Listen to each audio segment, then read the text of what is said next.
So I want to give you a system you can use during school holidays to get ahead of 99% of the other students in your class, in your school, in your university. If you apply this system, you're gonna move from average to top performing.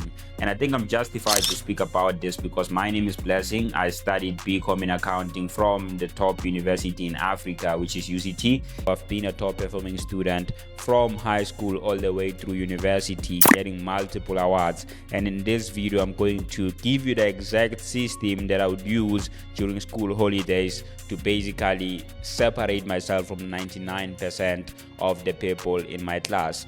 So the first thing you need to understand is school holidays, they're there for you to rest, right? So we don't want to grind through school holidays because that's usually something that creates burnout later on because you didn't give your body time to relax, to rest, and not stress about school. So that's one thing I want you to keep in mind.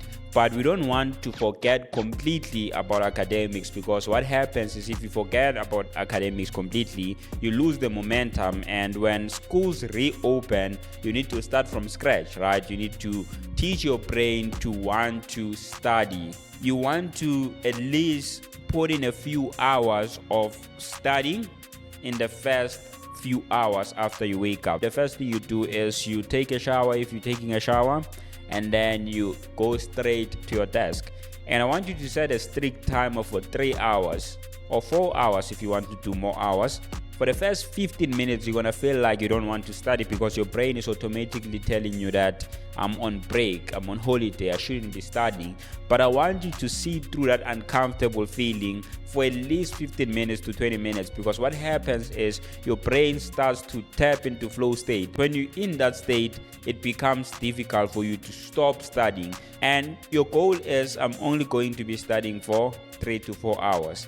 And after the 3 to 4 hours, I can do whatever the hell I want to do. That's the reward you're giving for yourself. So what you basically training your mind is I'm going to put in the work first and then I'm going to reward myself after, which is a really good habit you can cultivate as a student because even when you go back to school, you really want to have that habit to say, I need to put in the work first. I need to tick certain boxes in the work that I have to do. That's not fun, that's difficult, before I reward myself.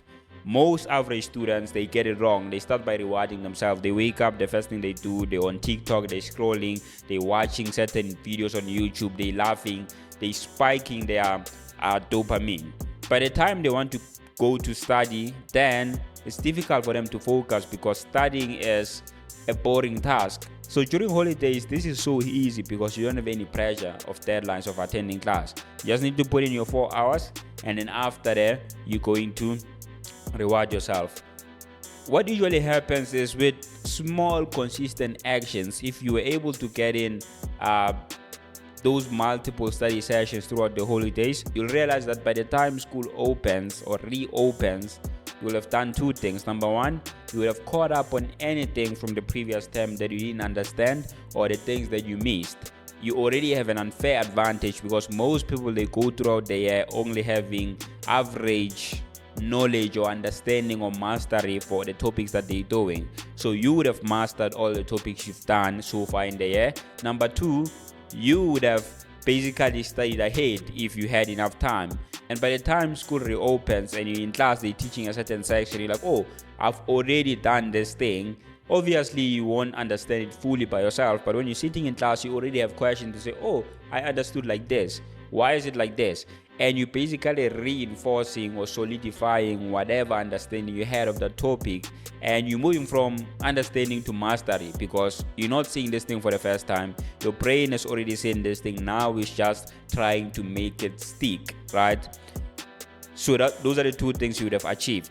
My name is Blessing. So make sure that you subscribe to this channel if you're serious about moving from average to distinctions, and make sure that you go to the link in our description to basically see the resources that we have for you, and also drop a comment. Let me know what are your thoughts, any video suggestions, and we'll definitely make them happen. And I'll see you on the next one. Cheers.